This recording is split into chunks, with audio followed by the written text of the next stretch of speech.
This week on the PRESSURECAST, PlayStation Plus sees a price hike, the Nintendo Switch sells nearly 5 million units, and Pokemon Go is getting sued. It's Monday, July 31st, 2017. Everything happening in the world of video games is here, now, on the PRESSURECAST.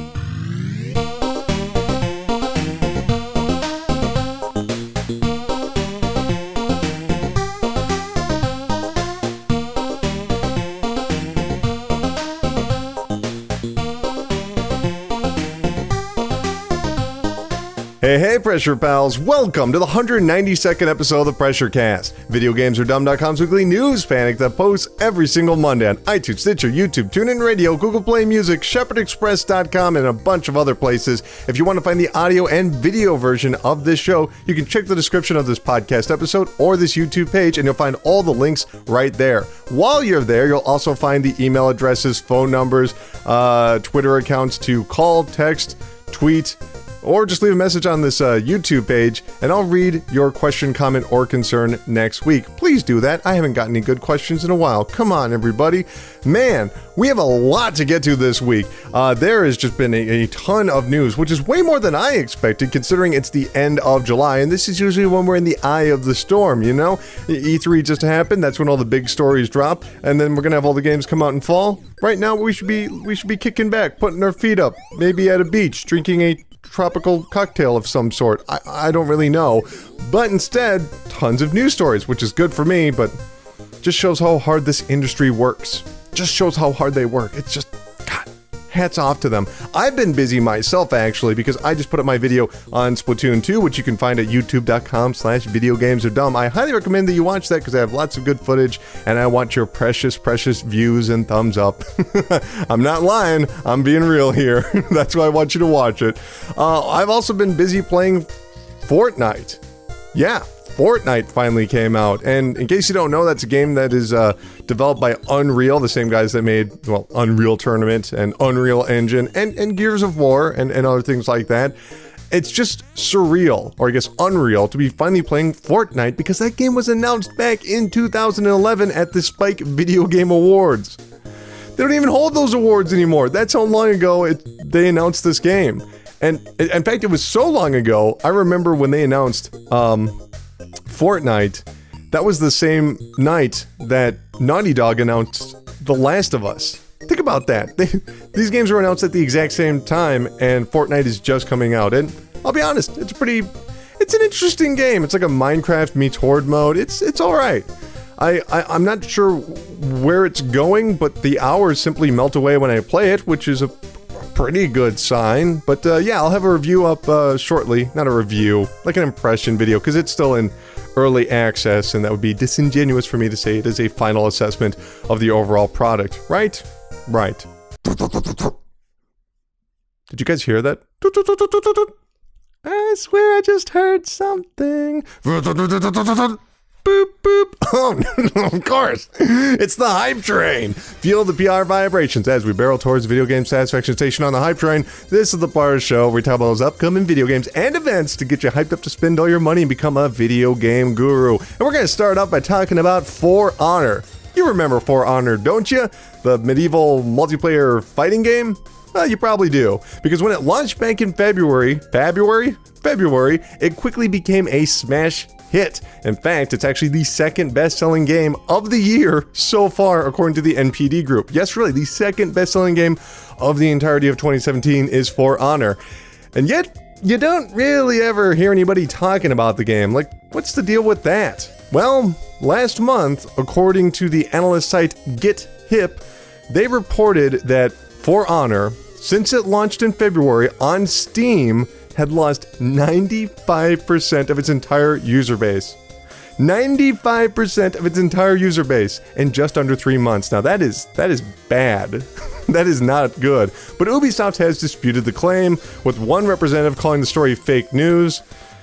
I'm so tired of hearing that term. And also reassuring fans that it still has, quote, lots of players, end quote. But it's undeniable that For Honor has gone dark since it launched, with even the most diehard fans on message boards and subreddits citing the inconsistent internet connections as a major problem. And that's because For Honor runs on a system known as peer-to-peer, where players are sharing raw data. Now, in case you don't know what peer-to-peer is, that essentially means that players are sharing what's going on. Their systems are essentially communicating and saying, oh, you're over there? Okay, well then I'm over here, and da-da-da-da-da. They're talking to each other directly. Dedicated servers, on the other hand, all of us connect into the same server, and the server is sort of calculating everything that's going on. Traditionally speaking, dedicated servers are a better experience in some cases.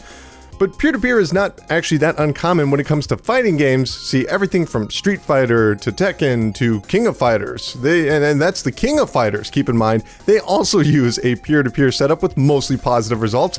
However, in the case of For Honor, the 4 versus 4 player setup just doesn't work. There's constant disconnections, and that usually results in, going online and fighting a player team that's mostly made up of AI bots. You don't go online to fight bots. Doesn't make any sense. Stupid. Well, last week has heard these cries. These cries from the internet. Help us. Help us, Ubisoft. Well, they've listened because Ubisoft has announced that it's going to be ditching the peer-to-peer model and setting up dedicated servers instead. In an interview with GameSpot, Damian Kekin, the online game director for Honor, that just doesn't feel right to say. Well, he expressed the frustrations that so many players had experienced firsthand. This is kind of a lengthy quote, but it basically explains why they're doing this. Here's what he says.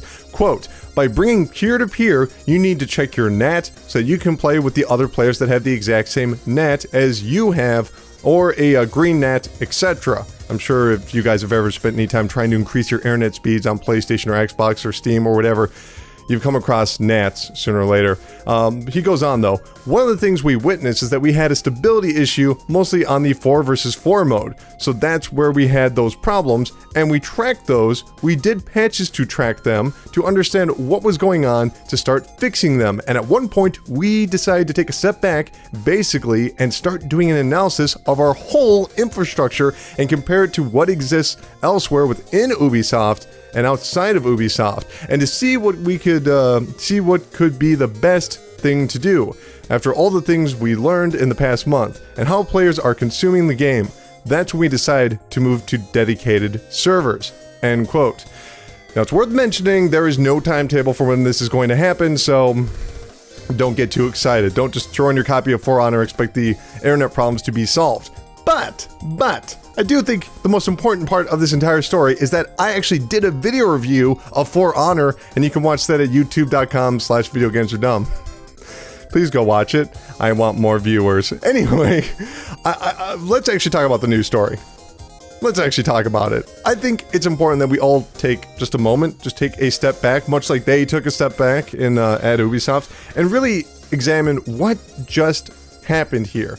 They have a game that launched 6 months ago, right? It sold really great, second best-selling game of the entire year so far. Ubisoft made a ton of money, and then a lot of their fan base ducked out. And despite this, Ubisoft is coming back to fix the problem. The user base shrunk significantly, and they're coming in to solve the issue. And I think that deserves some credit at least, because I know it's popular to say, oh, games are launching half-finished. I remember when I had my Nintendo and I just put the cartridge in and it worked. First of all, no, it fucking didn't. That's why people had to blow into cartridges. And second of all, it's an online game. Different standards. But personally speaking, having played For Honor, I don't think that they're just trying to, I don't think they're coming later to fix their game. I don't think this is something they realized was an issue, because when you look at Ubisoft's track record over the past few years, they've made some mistakes. That's undeniable. Some games don't look nearly as good as their E3 trailers, and yes, Assassin's Creed Unity was a complete disaster, but if you follow up those games 6 or 10 months down the line, seeing all the patches, Ubisoft usually addresses fan concerns and solves the problems. Now, is it acceptable to launch a game in a compromised state? Personally speaking, it depends on what the issue is. If we're talking about a bad game, a patch isn't going to fix it. It's just a bad game. But when it comes to Ubisoft, more often than not, they address the issues, and the issues themselves aren't usually that bad. And I'm not saying like I'm a big Ubisoft fan, I'm just saying from what I played, it's like, nope, this functions mostly as intended. But let's take a closer look at what Ubisoft has done over the past year or so. At one point, they actually delayed the DLC for The Division, which was one of the best-selling games of last year. They delayed paid DLC to improve some of the gameplay and loot progression. Pretty cool. Or how about Rainbow Six Siege? That's currently going through something called Operation Health, which is a 3-month effort to improve servers, matchmaking, and squash bugs reported by players. Once again, that's pretty awesome. Now, I know it's easy to be cynical and say they should have had it right the first time. And yes, that would be ideal. But considering, what's going on here, considering where the games are, consider for a moment that Ubisoft is listening to the fans and they're doing something about it, that they are taking the money that they earned from the fans on a product, taking that money and reinvesting it back into the product to make it better, to improve it, to fix it, to keep it up to the standards of their most die-hard fans. Not with a simple patch, although they have done that in the past, but by going into these multi-month efforts to evolve a game. For instance, For Honor is changing their entire internet infrastructure, and that is no small task.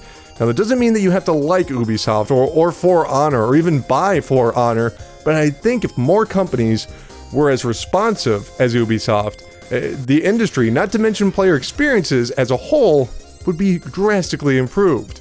So let me know what you think. Is Ubisoft doing the right thing, or is it just too little too late? Don't be shy. Speak your mind, and the rest will follow.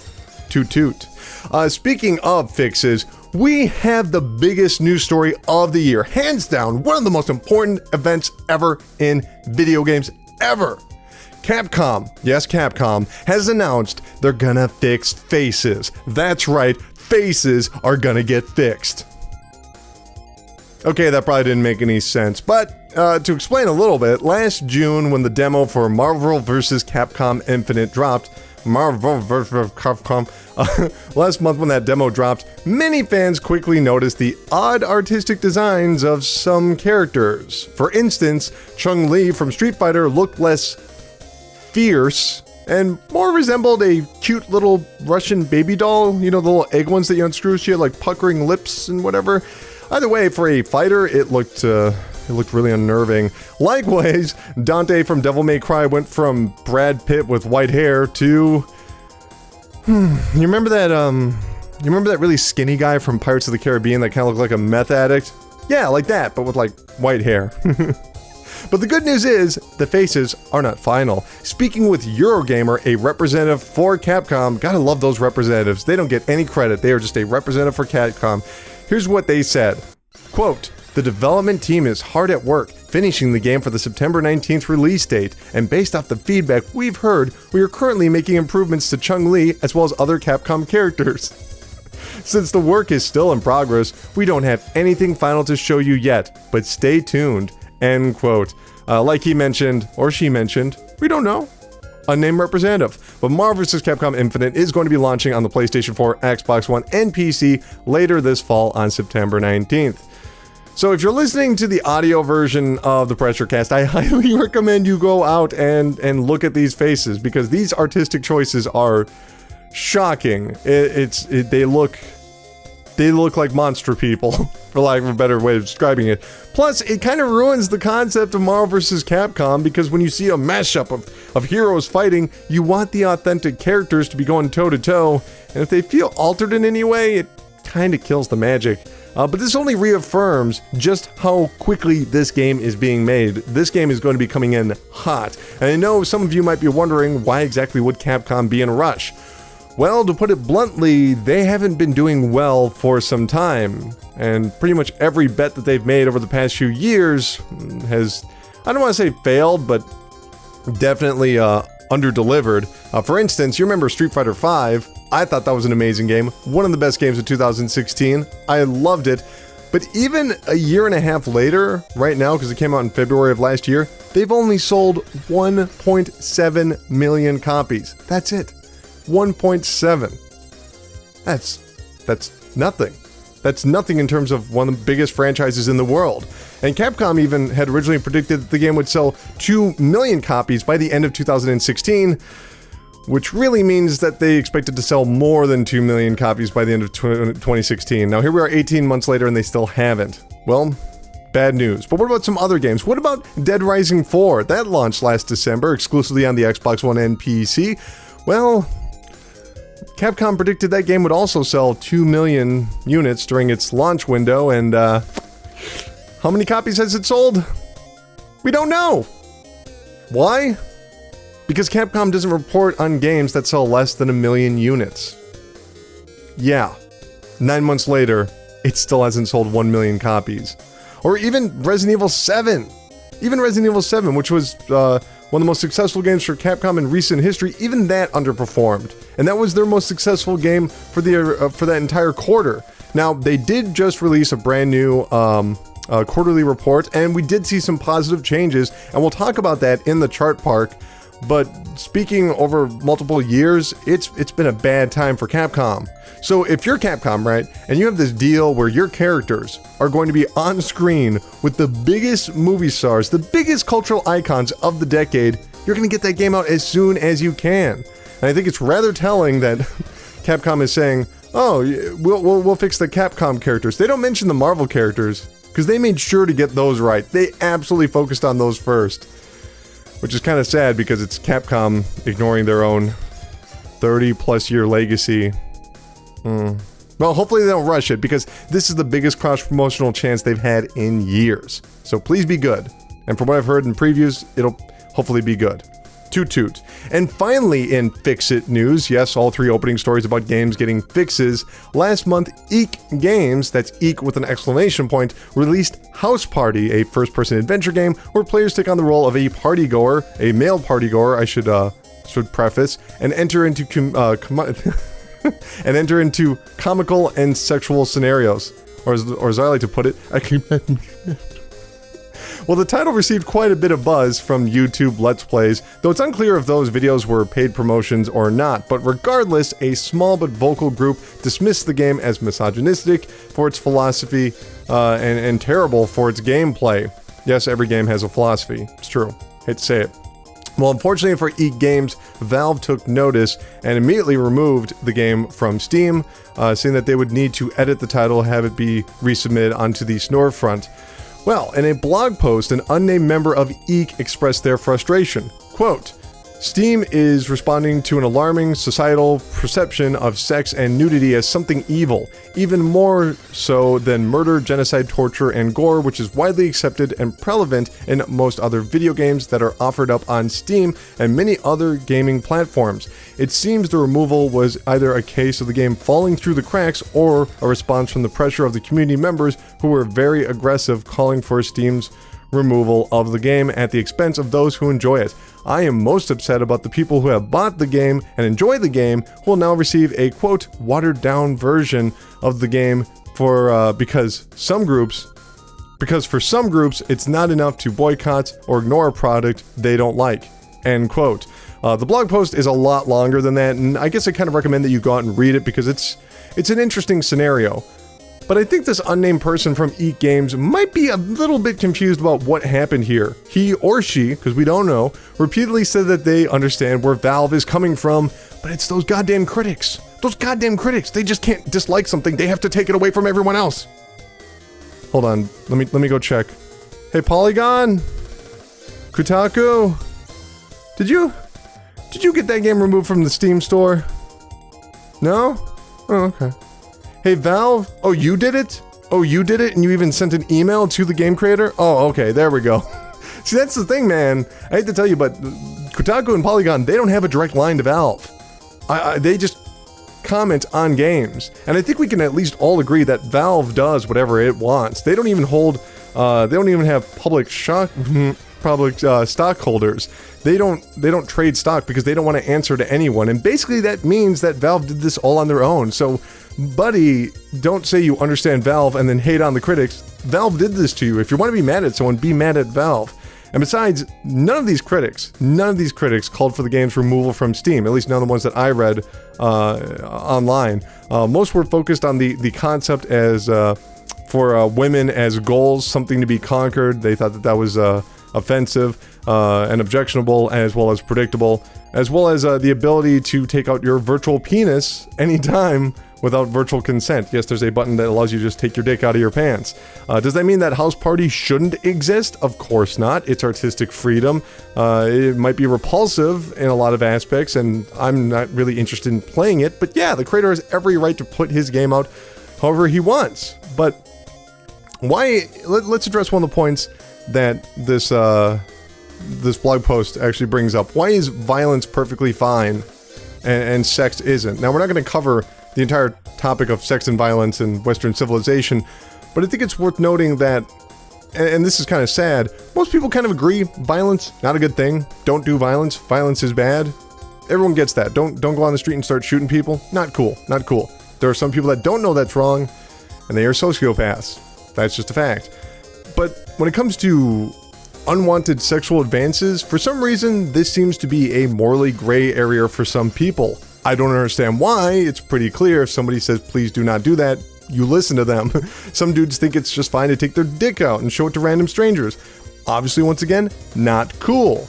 But it's not as bad as murder, but it's still really bad. But the difference here is that people really don't understand that it's not cool. It's not cool to take your dick out. And if you've gotten to enough parties, we've all had that moment where it's like, oh, dude took his dick out. Oh, why is she crying? Oh shit, this is bad. We've all had those situations. At least I hope that you have, because it really opens up your eyes. Just saying. So a virtual representation of that, some people might find objectionable. But why it got taken down, that's all on Valve. Don't hate on the critics. Blame Valve. That got kind of dark. Anyway, toot toot. Let's move on to some good news. Square Enix has announced that Lost Sphere will be released on the PlayStation 4, Switch, and Steam on July 23rd next year. This is a game that's being developed by Tokyo RPG Factory and heavily resembles their last project, 2016's I Am Setsuna. Worth noting that physical copies will exclusively be sold through Square Enix's store and cost $50. And that's basically the entire story right there, but I just wanted to put this in here to give everyone a heads up, because I loved I Am Setsuna. It was one of my favorite games of last year. In fact, I reviewed it. So you can go to youtube.com/videogamesardone. Please keep giving me reviews. Please keep giving reviews. Oh my goodness, watch those thumbs go up. Oh, everybody subscribe. Hooray. But yeah, go and watch that review. I loved I Am Setsuna. It was a fantastic JRPG. It's a total throwback to 16-bit Final Fantasies and Chrono Trigger. It has an amazing soundtrack that's performed all on a piano. Great character arcs. I'm not going to bring up the negatives, but it's a gem. It's a gem of a game. And now we get another JRPG from Tokyo RPG Factory, and it's coming out in January, which is the same time as Ni no Kuni 2, which, as I mentioned last week, is my favorite time to play JRPGs. In fact, I'm starting to think that the J in JRPG starts for I think the J in JRPG stands for January. Can you imagine? Toot toot. And speaking of JRPGs, we finally have a release time for Dragon Quest XI. Notice I did not say date, I said time. Well, according to Yuji Horii, Dragon Quest XI will arrive in the West in 2018. But the good news is, if you speak Japanese, you can buy it right now. If you speak Japanese. Now, it's worth mentioning that only the PlayStation 4 and 3DS versions are currently available in both the East. And I guess both versions are wildly different, at least from a visual standpoint. Apparently, they have the exact same story. And we've only seen a few clips here or there of the Nintendo Switch version, and that appears to be mostly like the PlayStation 4 version, but I guess only time will tell. But if it all shakes out, and they have all of their translators in order right now working on the PlayStation 4 and 3DS version, maybe they might be working on the Switch version while it's in development, so maybe we'll get that at some point in 2018 alongside the PlayStation 4 and 3DS version. Hopefully. Alright, toot toot. But if you're looking for something different from RPGs, if you're waiting around for all these RPGs, you're like, man, I want to play something in the meantime, how about playing God? That's right, 2014's The Sims 4 is finally coming to consoles. The long-running God game will launch on the PlayStation 4 and Xbox One on November 17th. This marks the first time The Sims has appeared on a console since 2010's Sims 3 on the Wii. So it's been a minute. And that's the whole story right there, but it's kind of surprising it took this long to release, because from what I've heard, The Sims 4, it's a pretty good game. Wasn't super good when it launched, but EA worked on it over the course of a few years, and it's really improved. So, cool that it'll be finally coming to consoles, because there aren't many real-time strategy games or God games. That whole isometric, free-floating perspective isn't really on consoles. I guess Tropico. And I think that's about it. Toot toot. So our next story is kind of about money, which means it should also be in the chart park. But hey, the chart park is already full. We have a lot to talk about there, so we're just going to do that here. Sony has announced plans to increase the price of PlayStation Plus in the UK, Europe, and Australia starting on August 31st. In the case of the UK, the annual subscription will be going up from £40 to £50. 3 months will go from £15 to £20, and a single month will now cost £7 as opposed to the original £6. But don't worry, if you're in America, your price is already set, as the price was increased, I want to say last August, from $50 to $60. And that's really the whole story, at least on the announcement side, but unsurprisingly, a bunch of upset European fans took to social media to voice their displeasure, with many stating Sony had not clearly expressed why this price hike was necessary. Now, first and foremost, you listen right now, you United Kingdomers. Taxation without representation is our deal. We fought a war about it. Guess who won? Guess who won? But actually, it's kind of obvious why this is happening. The pound was formerly valued at $1.6 in November of 2013, and now that's the value of the pound has actually slipped to $1.3. So the price is going up a quarter as the pound has nearly gone down a quarter due to inflation. Makes perfect sense. But yeah, I'm not going to just defend Sony entirely on this. I understand where many fans are coming from, and I kind of agree, because you see, PlayStation Plus has largely been the same since the PlayStation 4 launched. You've got 2 PlayStation 3 games, 2 Vita games, and 2 PlayStation 4 games. Now, regardless of how you feel about the quality of those games, the PlayStation 3 being part of the package is kind of a little weird. I mean, I love my PlayStation 3. It's still hooked up.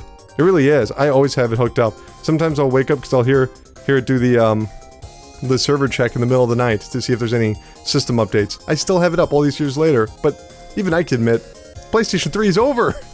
As for the Vita, well, I mean, at least that came out this decade, and people still buy games for it, so I guess why not keep it around? That makes sense. But if they do plan to get rid of the PlayStation 3, what exactly do they replace that with? And also maybe something that would conveniently cover for the price hike. Well, I don't know what they're going to actually swap out if they in fact do this, but there's plenty of rumors going around actually. Some think PlayStation Now will offer free rentals. I don't think that will happen. But hey, never say never. It just doesn't seem likely to me. It doesn't seem like a service that they want to open up to the masses just yet. They want you to pay for that service. Other people are predicting that free movies are going to be included, which I suppose would help out the Sony Pictures brand, but I don't know.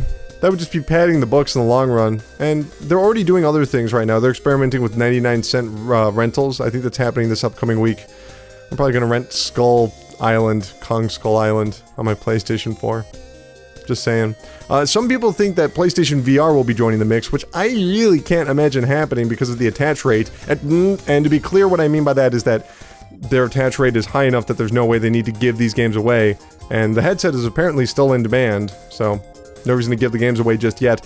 So when it comes down to it, I would, personally speaking, what would I want for this price hike that we got over a year ago? Personally, I just want better servers. Like, you can take the PlayStation 3 games, give me nothing, I'll be happy, just as long as these servers get better. Because my biggest issue is that coming home, popping in a game, and then it has a 23 gigabyte patch, and I'm waiting 3 hours. There's no reason it should take 3 hours to download 23 gigabytes.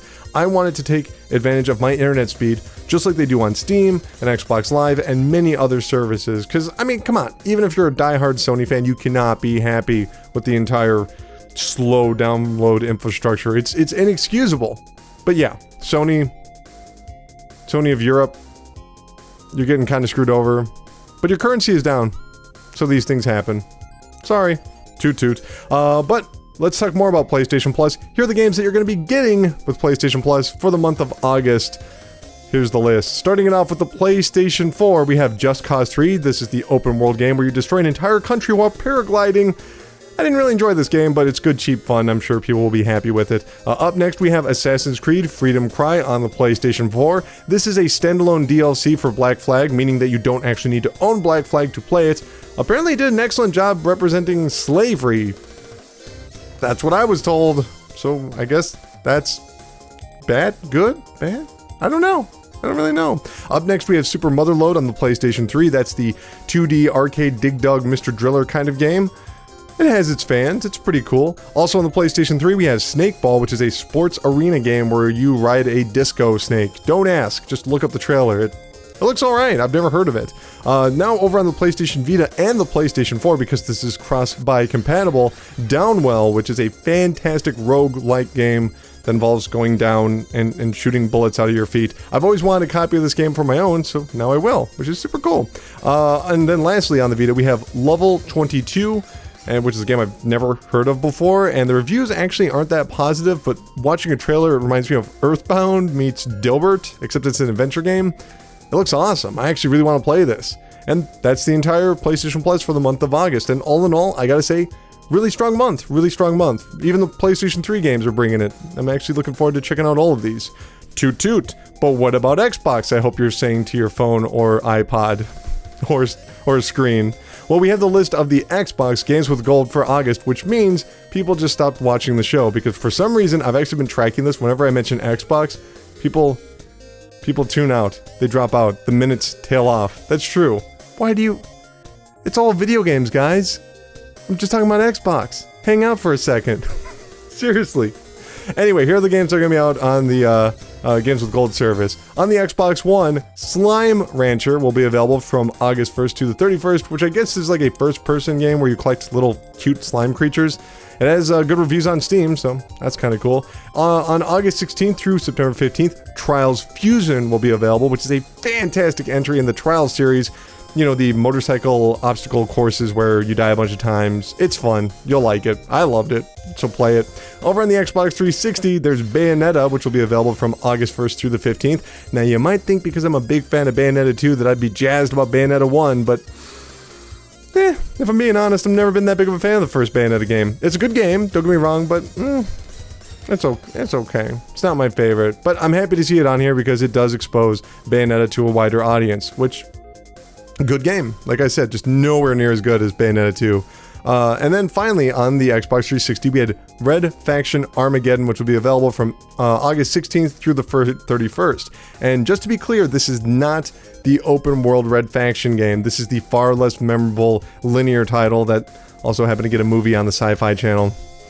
Nope. So, PlayStation Plus versus Xbox Live. It's really hard to pick between the two this time because they're so different.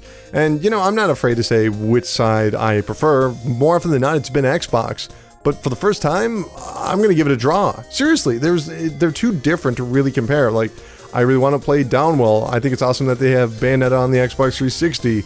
I want to play that Assassin's Creed thing, but Trials Fusion, another great game.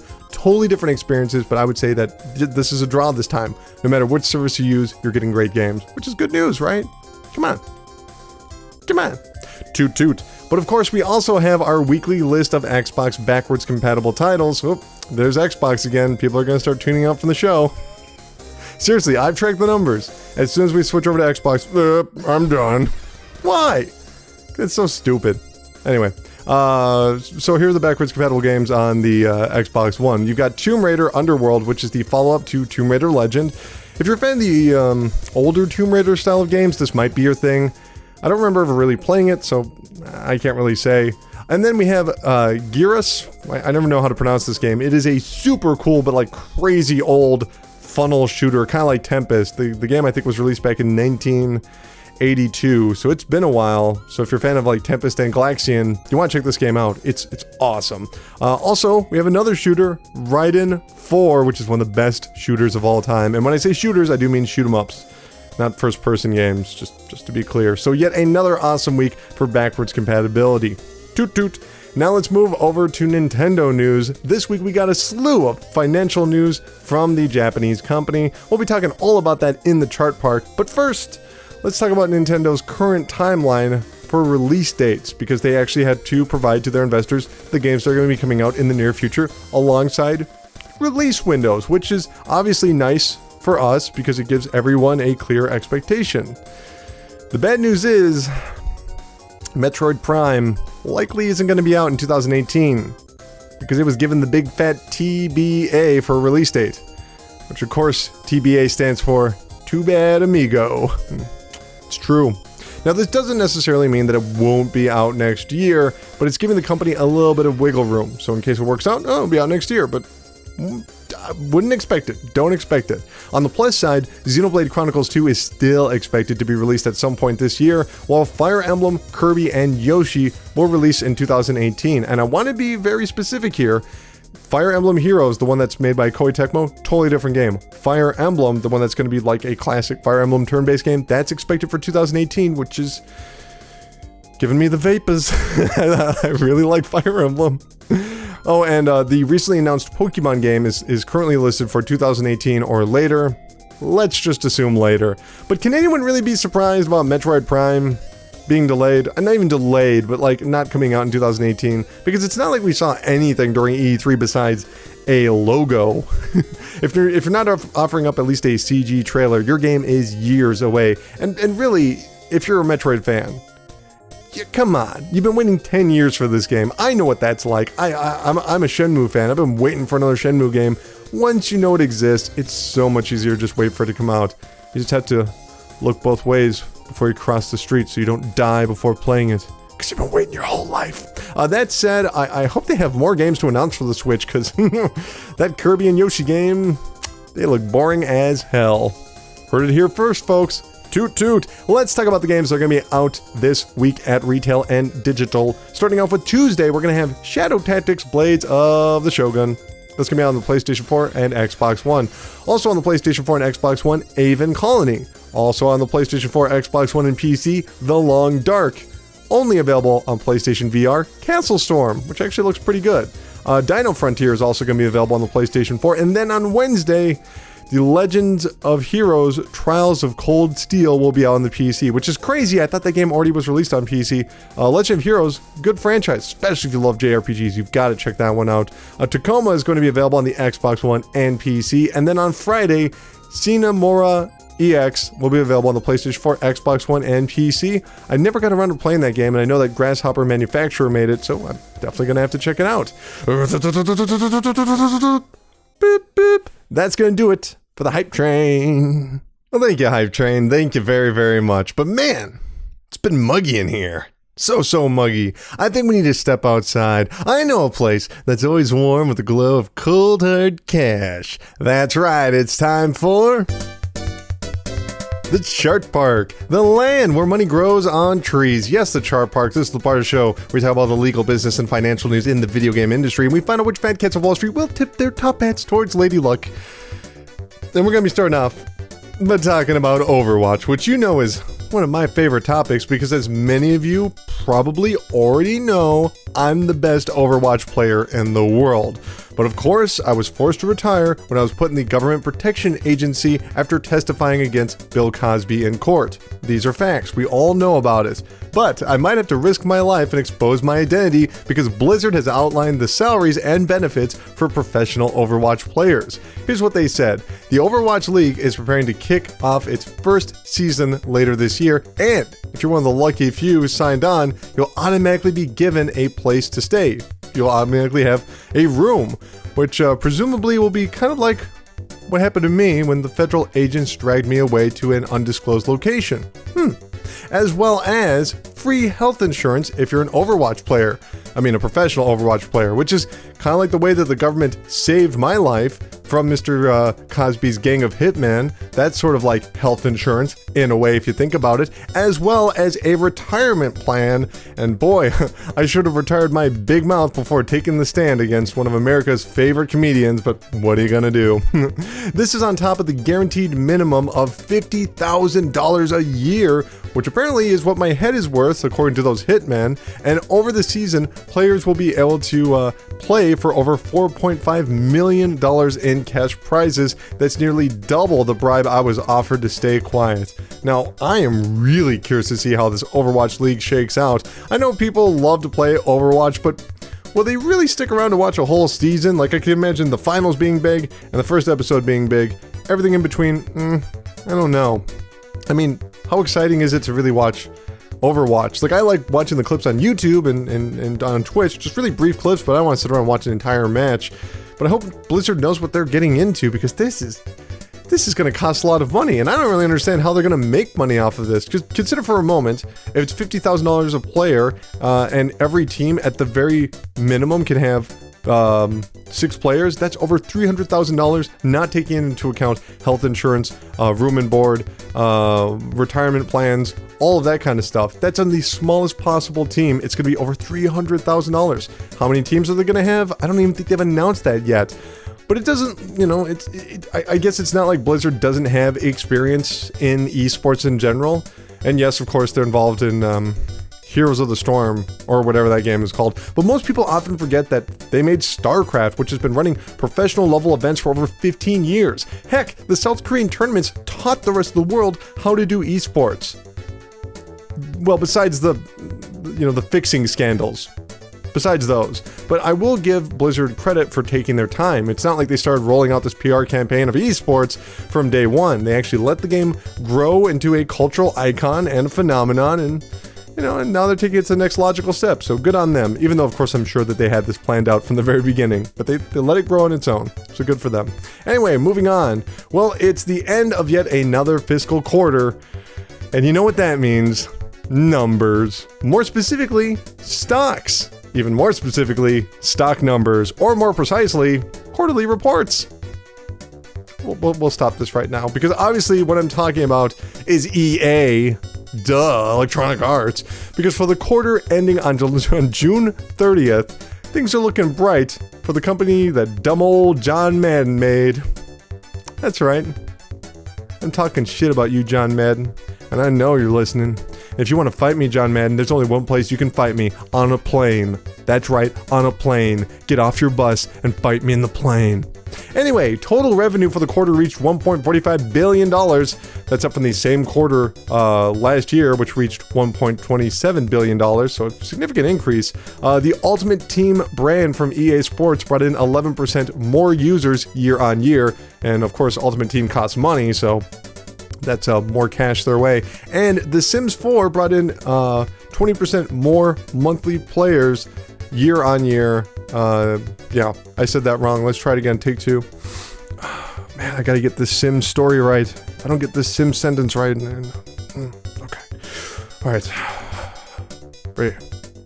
Not to mention, The Sims 4 saw its monthly player base grow by 20% year on year. Yes, I got it. Which is probably why it's coming to consoles. Probably.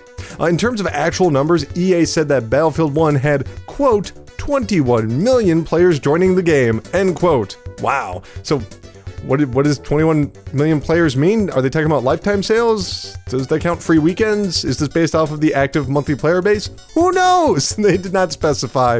Also worth noting that digital sales saw a significant growth with $3.147 billion. That's up 23% year on year, which was nearly 2/3 of the overall sales for the quarter.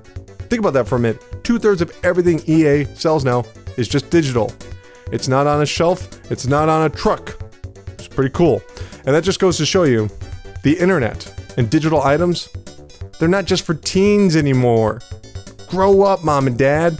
Anyway, I hate to point out the same old, but while everyone is decrying EA and saying they're the worst developer and publisher ever, there are millions and millions of people who are buying their games and apparently enjoy them because the growth increases. And a lot of that has to do with the way that they properly time out their schedules. The release windows are very tightly worked. I could have said that better, but whatever. Actually, the CFO, Blake Jorgensen, he's the CFO of Electronic Arts, he was talking about how they plan out their release dates and was actually being talked to about how Titanfall 2 launched right after Battlefield 1, and they kind of screwed it over. But here's what Blake said, quote, "Never too much product. I think we like our regular cadence. I think we've found a good cadence, obviously with Battlefield and Star Wars Battlefront. We're trying to make sure that we're leveraging our relationship with Disney on the Star Wars property, so aligning those where possible with their theatrical release schedules. So right now, our plan is not to change our cadence schedule." End quote. Cadence, cadence, cadence. He's gonna name his daughter Cadence, isn't he? That's a beautiful name. Now, I disagree with him that there's never too much product because, like we were just talking about, Battlefield did really well. Titanfall 2, one of the best games, if not the best game of last year, fell by the wayside. It got overshadowed by EA's own product. That's competing with yourself. Doesn't make a damn lick of sense. But EA knows, in general, just when to drop these blockbusters and then let them grow over the next 12 to 24 months. Except for the case of sports games, because that's just 12 months back to back to back. And if I had to guess, they're going to do even better this year than they did in the last fiscal year, because Battlefield is awesome, and I love Battlefield, and I love Titanfall, and I love all those games. But Star Wars Battlefront 2 is going to absolutely kill when it releases this fall. I mean, the first game sold somewhere in the range of 16 million units, which is good, but not quite as good as you would expect for Star Wars. But this is right in the middle of sort of the peak Star Wars fandom. Like, if you think about where Star Wars fandom was right before Episode 7, it was kind of a skeptical place. People were like, I don't know if I still like Star Wars. And then it dropped, and everyone's like, I love Star Wars. That's my new voice for the Star Wars fan. So I think that's going to pay off for EA when they drop this fall. Battlefront's going to sell like crazy. I just hope the game is as good as it sells, you know. Moving on, let's head back to Nintendo's quarterly reports, because we talked about that earlier. And, you know, having read it in advance, I'm going to say things are looking bright for the company that dumb old Mario built. That's right, Mario, I'm talking shit about you. You want to fight me, Mario? You want to fight me? Fight me in 4K. Gotcha. Anyway, the quarter ending June 30th saw a significant improvement over the same period in 2016, which makes sense because last year, well, the Wii U was pretty bad. Did not sell that well. Of course, over the course of 3 months, Nintendo brought in $1.3 billion in sales. That's much higher than last year's $553 billion, of which $80 million came in from mobile software, which is a lot less than I expected because Fire Emblem Heroes is, you know, doing pretty well. And also they had Super Mario Run, but only $80 million? Not so good. Operating income came in at $144 million. That's over 3 times more than the operating income for the same period in 2016. Because that only brought in $45 million. That's nearly a $100 million difference. That's crazy. But hey, there's one number everyone wants to talk about, and that's units sold. And as of June 30th, so far, June 30th, this is the cutoff point, so we're not counting July whatsoever, just June 30th, Nintendo has sold 4.7 million Nintendo Switches worldwide, with 1.97 million sold in just the past quarter alone. So, as of right now, just to keep track of everything, we're going to put it back into the overall timeline. Let's talk about where the fastest selling consoles ever. Right now, the Switch is still outpaced by the PlayStation 4, which sold 5.3 million units in 3 months. So they're selling 4.7 in 4 months. Sony sold 5.3 in 3 months. But that being said, the Switch could possibly overtake the Wii. It could outsell in terms of speed. It could blow past the Wii if they keep up production, because the Wii sold 5.84 million units between November 19th, 2006 and March 31st, 2007. So that's like a 5-month span. So if they keep up production, they could actually outpace the Nintendo Wii, which would be really good. However, it's likely now that the Switch is selling faster than the Xbox One, which sold 3.6 million units in its first 3 months. Now we're talking 3 months versus 4 months, and we don't know how many units the Xbox One sold in that 4th month, so we can't really compare them. But it's likely it's going to outpace the Xbox One. Now the only reason I mention this, I'm not trying to be petty here. I'm not trying to be petty, but I've just seen a lot of news stories that reference the Switch as the fastest selling console ever. Which it's not. I just told you why it's not. I don't care if it does become the fastest selling console ever. That's cool if it does. I just don't like misreporting. It's the fastest selling Nintendo console ever. Maybe, because now it doesn't look like it's quite outpaced the Nintendo Wii just yet. That being said, This is a humongous achievement, and compared to the Wii U, it's night and day. Nintendo is a serious contender in the console war again, and that's awesome to see. But what about the games?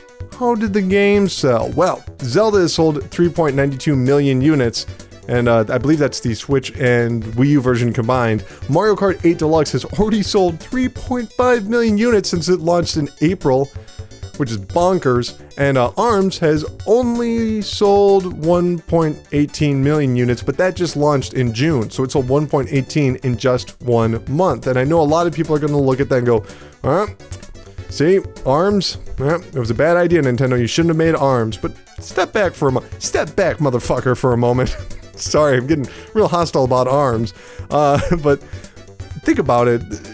Mario Kart, Zelda, these are pretty well-known properties. They are actually older than many of the players that play them. So ARMS not doing as well as those games, give them a little bit of leeway. It's a new franchise. And over 1 million units as an exclusive on a brand new console in less than a month. That's really impressive. But let's not forget about dumb old 3DS, which sold at 950,000 units last quarter, which is a 1% increase from last year. Woo! Also, it sold 5.85 million games. That's down 31% year on year, which means I guess they should just kill off this last gen piece of crap and just focus on the Switch. That's what I would do. Just saying. So I've been skeptical of the Switch's success. I've talked about it on the show a number of times, and I still am skeptical, just to let you know. And I want to make this clear, because I get tweets sometimes, and you know who you are. You know who you are. I am not a Nintendo Switch hater. I am not a Nintendo Switch hater, but I'm saying I think we need to step back and we should recognize that the Switch is doing very well. We shouldn't take its success for granted. It's awesome that Nintendo is recovering from a generation of missteps with the Wii U. But I think it's really important to keep in mind that we are having our perceptions colored by the last couple of years of the Wii and the entire generation of the Wii U. We've been taught to expect less from Nintendo, and now that they're performing at the level of a modern console, they should be congratulated, certainly, but they should not be evangelized. This is not that big of a deal. I've been guilty of it in the past. I remember when the PlayStation 4 launched and it was selling really well, and I was like, oh my god, this is amazing, it's so amazing.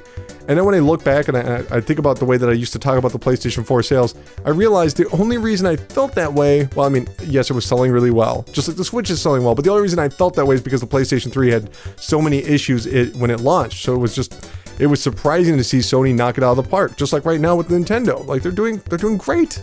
They're doing great. But they've been doing this whole console video game thing for 30 years. They should be pretty good at it. They should be playing at the level of modern video game consoles.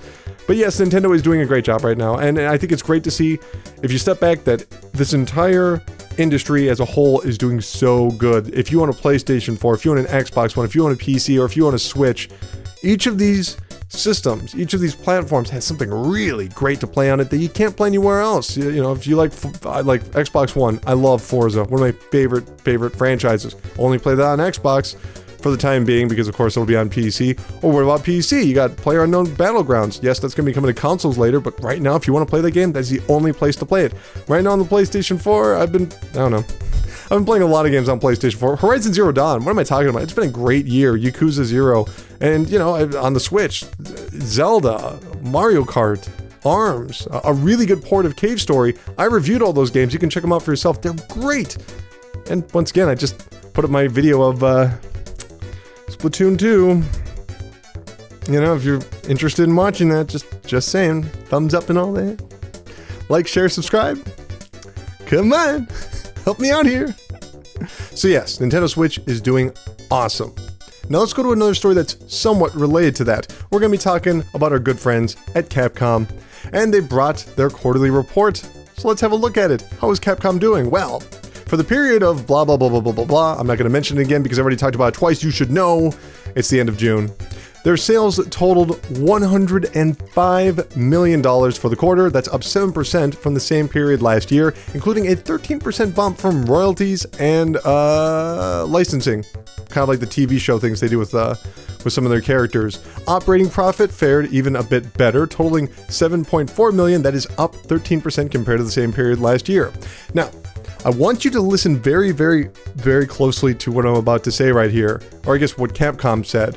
They were talking about Monster Hunter and Resident Evil 7, and here's what they had to say about them. They said that this is their words, they, quote, contributed to revenue to a certain extent, end quote.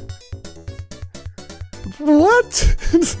So, did these games sell? Yeah, you could say they contributed to revenue to a certain extent, yeah. What? That translation to me is that they are not doing nearly as well as they had hoped. So what's the dealio? How'd Capcom do so much better for the quarter if the two biggest games are just not doing that well? Well, this is their words again, they called Street Fighter II The Final Challengers, which, to be clear, is the 26-year-old game that has been remastered and released on the Nintendo Switch. Capcom called that game, quote, a smash hit, end quote. And if they're willing to say, like, oh, those other games, they contributed somewhat, and then they go on to say that the Street Fighter 2 was a smash hit, you know it's serious business. I mean, go figure, I don't understand it. I love Street Fighter 2, but really, that game's a smash hit? Whatever. So, word has it that Capcom is going to be placing a greater emphasis on the Nintendo Switch, which makes complete business sense. Most third parties, when they see a brand new console launch, they will cast off a smaller title, like this the Street Fighter game, you know? That way that they can maintain a relationship if the console happens to bomb, and that way they can say, hey, we tried, we were there for you even when your console bombed. Or if it's a success, they can double down, and this particular Street Fighter game happens to be a hit. So my guess is that Capcom is probably going to be releasing those Resident Evil ports of 4, 5, 6 on the Nintendo Switch any day now. That's my guess. But I'm really curious to see what other publishers are going to be doing if they're seeing similar results, because I assume this can't just be exclusive to Capcom. Other publishers must be raking in the dough. I know that that Bomberman game on Switch apparently did very, very well, which kind of made Konami go, oh, maybe we should stick with this. But I'm worried a little bit because that could encourage some of these publishers to divide their attention between the Nintendo Switch and last gen, or people are going to start treating it like they treated the Nintendo Wii and just dump whatever they want onto the console without any sort of standards of quality. And I hope not, because the Nintendo Wii showed people that people catch on to that trick pretty quickly. After a while, the only things that sold on the Nintendo Wii were Nintendo games because everyone else was kind of fucking around for a while. They're just like, oh, carnival games, buy this, fuck you, you know? So, Capcom, be careful. You want to make that dollar, I get it, but don't rush anything. Don't rush anything, take your time. Anyway, moving on, let's get back to the clusterfuck that is buying the SNES Classic. Last week, the retail giant Walmart canceled every single pre-order it received for the SNES Classic. Why? Well, according to an email that they sent out to customers, quote, due to a technical glitch, the Super Nintendo Classic Edition was mistakenly available last Friday ahead of the official release date.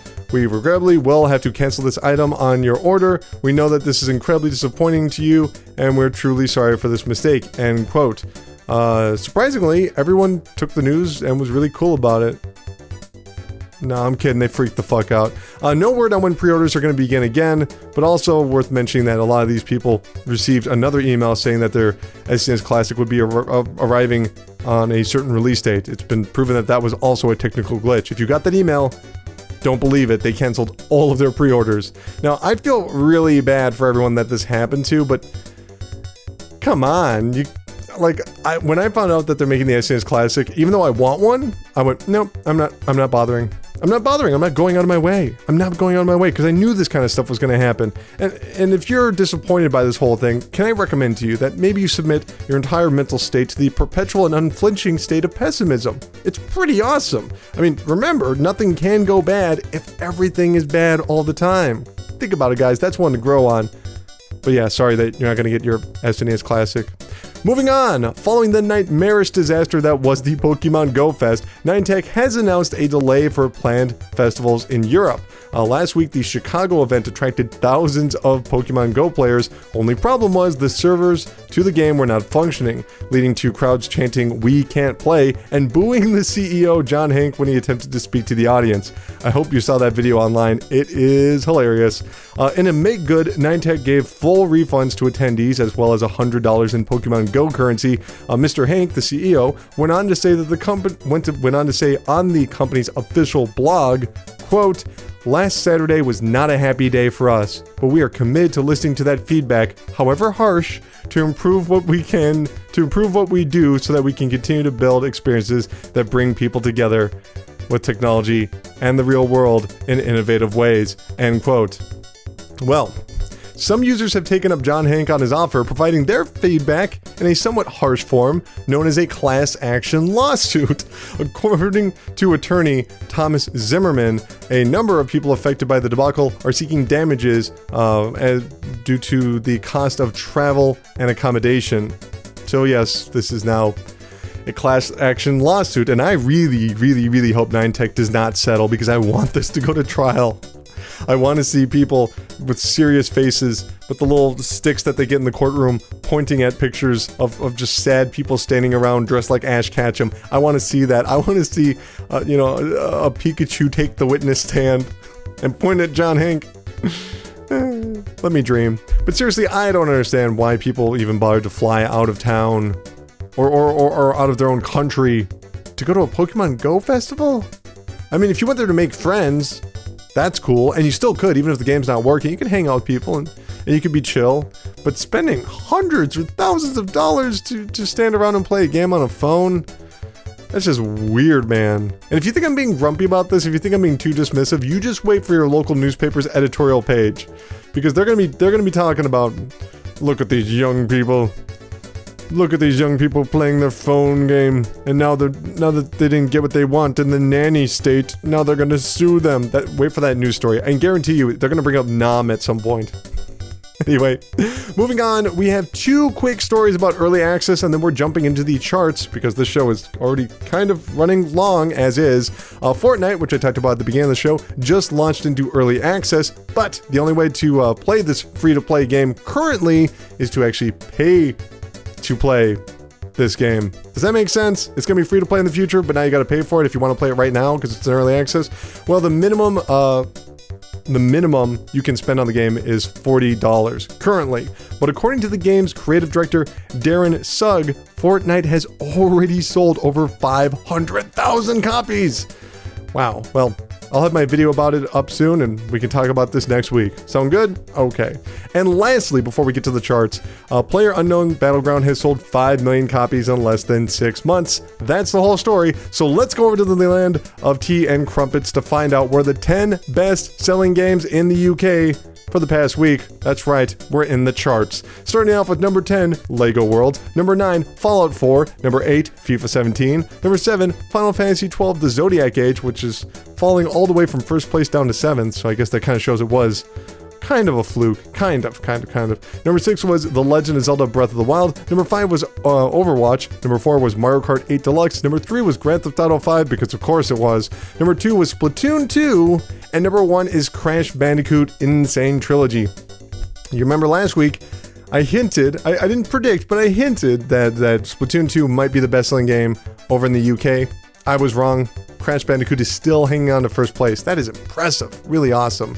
Now let's go over to the cursed land of bullet trains. Talk about the 10 best-selling games over in Japan for the past week. Starting off with The Legend of Zelda Breath of the Wild on the Nintendo Switch, Gundam Versus on the PlayStation 4, ARMS on the Nintendo Switch, Fate Extel The Umbra Star on the Nintendo Switch, Mario Kart 8 Deluxe on the Nintendo Switch. Number 5 was Final Fantasy 12 The Zodiac Age on the PlayStation 4. Number 4 was Sumi Koko Gurashi Koko Doko na Desu on the 3DS. I got past that one pretty easily. Number 3 on the 3DS was Hey Pikmin. Number 2 on the 3DS was Layton's Mystery Journey. Khalidi? What? How do you say that name? And the Millionaire's Conspiracy, that was the number 2 game. And number 1 in Japan is Splatoon 2. And I want you to hang on to your hats here. In just 1 week, Splatoon 2 sold, just in retail, doesn't count digital sales, 648,000 copies. In 1 week, it already outsold all of Zelda Breath of the Wild in Japan. 1 week. That's how popular Splatoon 2 is over in Japan. Crazy. Just crazy. Just crazy. Well, what are the most popular consoles over in Japan? Well, here are the best-selling consoles in Japan for the past week. Starting off with the Nintendo Switch, which, brace yourself here, sold 98,999 units. It was 1 unit away from selling 99,000 units in just 1 week. That's insane for Japan. Insane.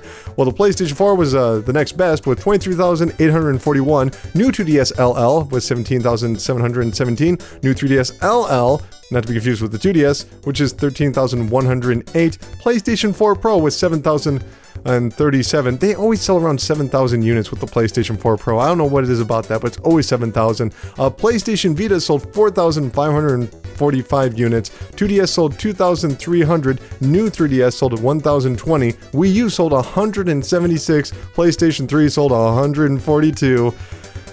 And in last place, it's the Xbox One with 77. Last week it wasn't in last place. Whoop. Last week it wasn't in last place. The week before that it was in last place. Now it's back in last place. I'm sorry, Xbox. Keep fighting the good fight. But you can't compete with the Splatoons, the Squids, and their kids. You're just one thing. An Xbox one thing. Sad. But that's going to do it for the Chart Park, the land where money grows on trees. We have now come to the final segment of the Pressure Cast. This is the part of the show we take a look back at the week that was 10 years ago and beyond to find out if there's anything historically interesting, and there usually is. It's a little something we like to call Strong History. Lot of anniversaries this week. Not a whole lot of them have information though, so instead of having quality, I've actually bumped up the quantity. That solves everything, right? 11 years ago, this week on the GameCube, Super Monkey Ball Adventure was released. Now, this was one major disappointment for me personally. See, the first few Monkey Ball games were developed by Amusement Vision and focused on really small challenges. You can almost call them, you can almost call them, I don't know, like Marble Madness. It was a game where you had a monkey that was in a ball, but instead of moving the monkey in the ball, you moved the world around him. You know, you kind of slid him into a goal, which is pretty cool, right? However, Adventures was set to be more open world, and sadly, it was terrible, and it actually totally killed the franchise's momentum. And strangely enough, I found out it was developed by Traveler's Tales shortly before they wanted to exclusively make Lego games, which is just weird to think about. They made that, they made one other game, and then they made a movie license game for the Chronicles of Narnia, and now they just do Lego games, probably because they couldn't handle the monkey ball. Traveler's Tales, you suck.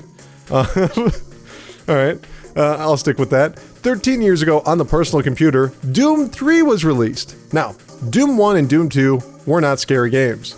They had demonic imagery, they had violence, but they weren't scary, they were exciting, they were fast-paced first-person shooters. But when it came to Doom 3, it took a completely different approach. First of all, they hired a professional writer to develop the story. Yes, really, the story of Doom. And then the game was packed with in-game cutscenes that more resembled Half-Life than anything Doom had done in the past. And then they began working on building suspense mechanics, including the inability to carry a flashlight and a gun at the same time, which is a great way to show off your lighting engine, but fairly annoying when you're trying to play a shooter. It had a mixed reception, but it got so bad at one point, one man actually went and developed a mod called the Duct Tape mod, where players could use a gun and a flashlight at the same time. But even then, even with that added, Doom just didn't quite feel like the franchise. But it didn't matter. It didn't matter at all because Doom was best known for its graphics. I actually personally recall sitting and watching a monitor of footage for Doom 3 and just being blown away by it. I was watching it with a group of friends, and once it would end, we'd just watch it again because in terms of graphics, Doom 3 was light years ahead of everything else that was going on. But it was only light years ahead of everything else in terms of graphics. I really can't stress that enough. See, the thing about Doom 3 was, it was the first time for me personally that id felt like it was out of step. Prior to Doom 3, they had basically invented every game that they released. They had invented, or at least modernized, the first-person shooter with Wolfenstein and Doom. Nobody could touch them. And then they wanted to perfect 3D and online multiplayer shooters with the Quake series. Those were mind-blowing when they released. But beyond the visuals, Doom 3 kind of felt like the studio was aping ideas from other sources. Like I mentioned, Half-Life or Resident Evil. But you could tell id had lost something in the shuffle.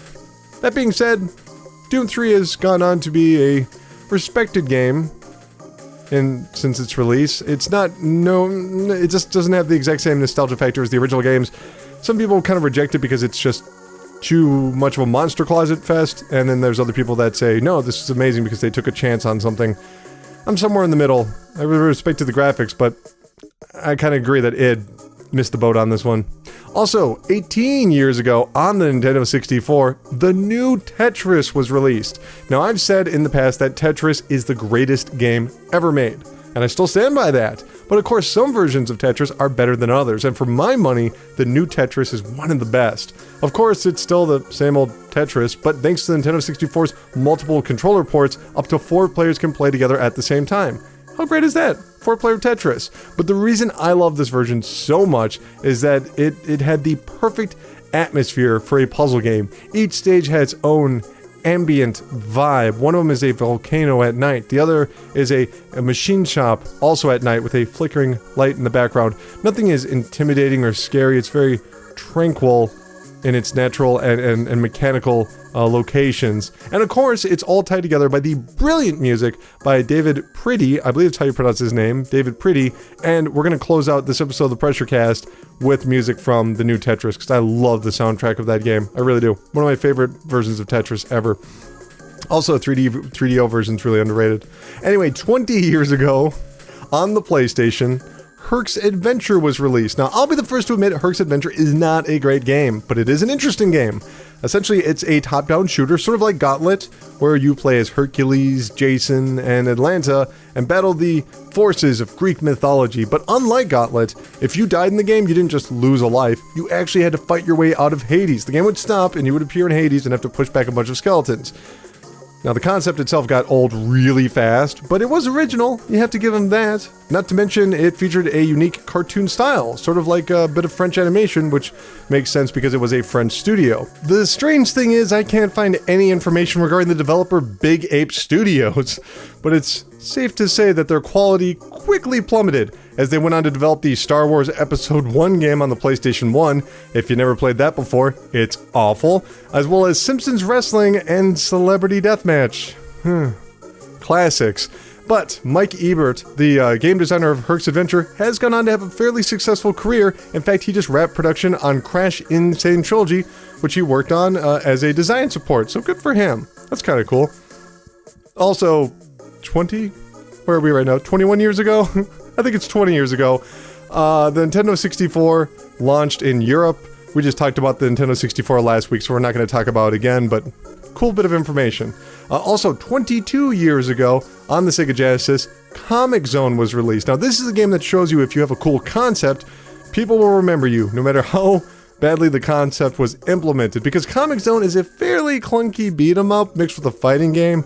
It's way too hard, and the puzzles are incredibly obtuse, but the reason people still talk about Comic Zone today is that it had a very unique level design for a 2D brawler, which was based around the panels of a comic book. You actually saw the white lines in between the panels. If you look down, you could see where the stage was going to go. You could look up and see the stage that you just were. Really cool, totally original idea that's never really been duplicated, except for whatever that game was called, Comic Jumper. But what's interesting is that it was one of the final games ever finished by the Sega Technical Institute, which was a small and experimental branch of Sega located in San Francisco. They ended up only making 7 games altogether before closing down, but with the likes of Comic Zone, Sonic 2, and Die Hard Arcade, all of their games are worth a look, so check them out. Also 22 years ago, Killer Instinct was launched on the Super Nintendo. Now, this is one of the most ironic releases ever. See, Killer Instinct was released as an arcade cabinet, I want to say in 1994.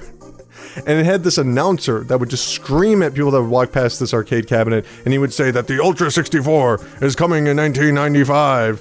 You're like, what the fuck's the Ultra 64? Well, that's what the Nintendo 64 was supposed to be.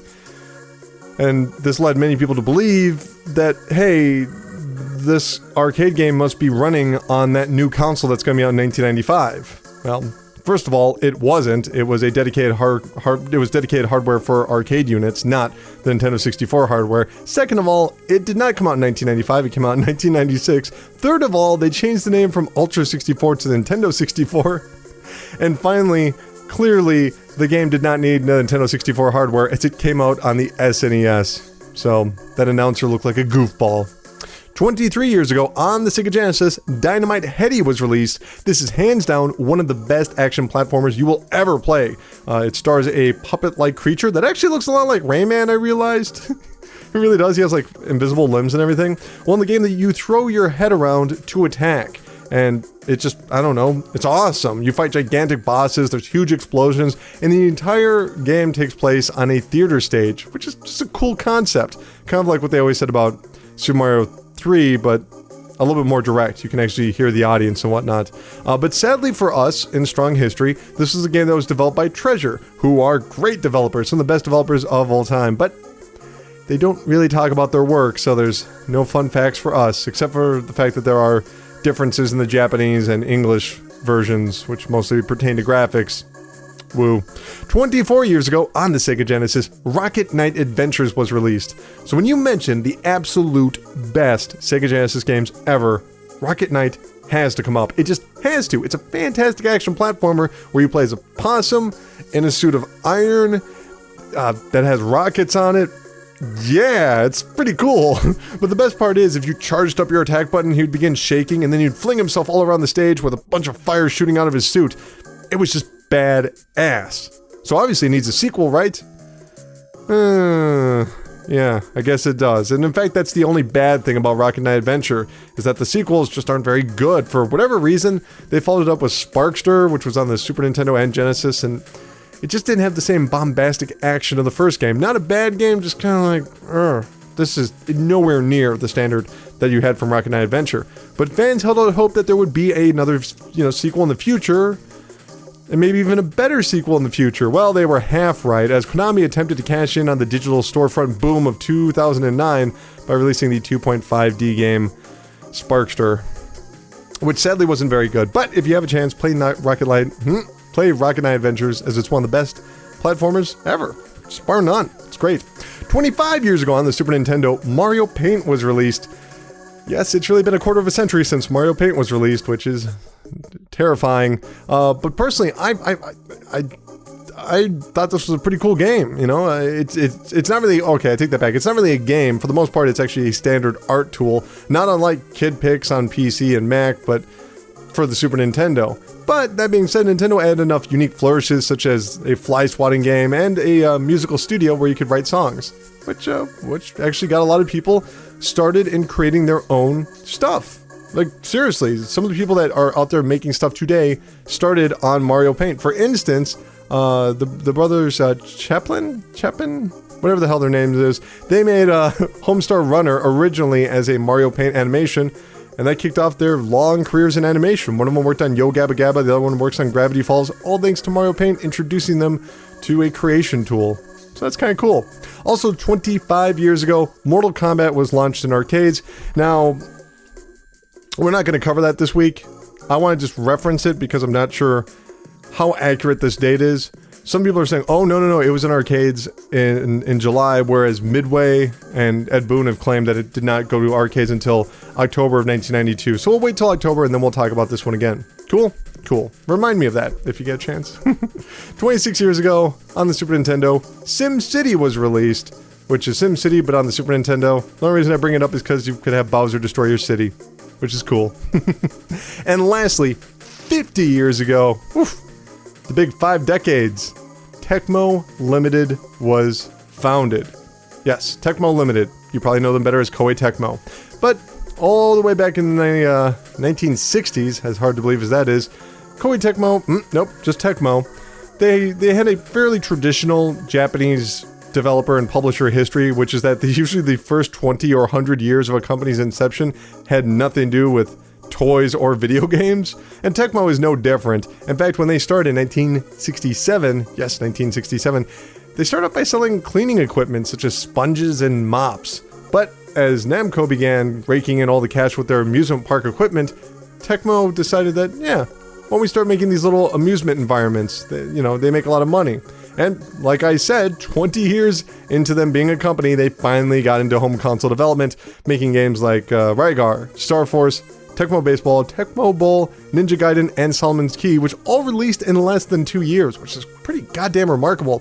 By 1994, they had made over 5 billion yen worth of stock available for trade, and that clearly paid off as the company continued to grow, and they went on to develop those popular titles of the mid-90s, including Gallop Racer. I'm not making a joke here. Gallop Racer is a horse racing game that's incredibly popular in Japan, as well as Dead or Alive and Monster Rancher, which Monster Rancher actually received its own television show in 1999. Those franchises would make Tecmo incredibly popular in Japan, and by 2005, they'd also reintroduce Ninja Gaiden as well as kick off the Fatal Frame franchise. But, their story is almost had a very different twist. I found out. This is something I didn't know before doing some research.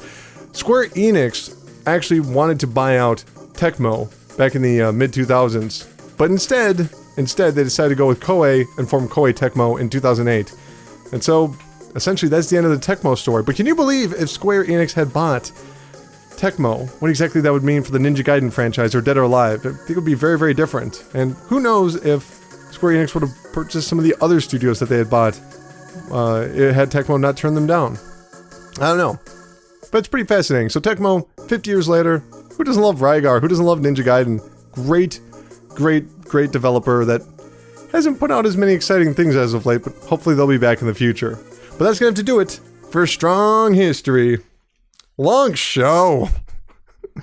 A long one, man. So I think we need to close out the show. Remember, if you want to contact the PRESSURECAST, check the description of this podcast app or this YouTube page, or you can follow me on Twitter at Dr. Crychop. That's at Dr. Crychop. You can follow the PRESSURECAST at VGADumb on Twitter. That's at VGADumb. Go to Facebook.com/VGADumb. Give that page a like so you can keep up with everything that's going on over at Video Games Are Dumb. A lot of stuff coming up this week. I'm going to be trying to get a video out on Fortnite, and then I'm going to be starting to work on taking a bunch of interviews from Midwest Gaming Classic and put them out all at once. Or I'm not going to put them out all at once, so I'm going to produce the videos all at once and then put them out once a week. So if you like those interviews, there's going to be a lot coming out soon, so please be patient. But that's going to do it for this episode of the PRESSURECAST. Like I said, Tecmo, they used to be around, but then they had to go and merge. Shame on them. But the PRESSURECAST will never merge, because the PRESSURECAST is forever. See you guys!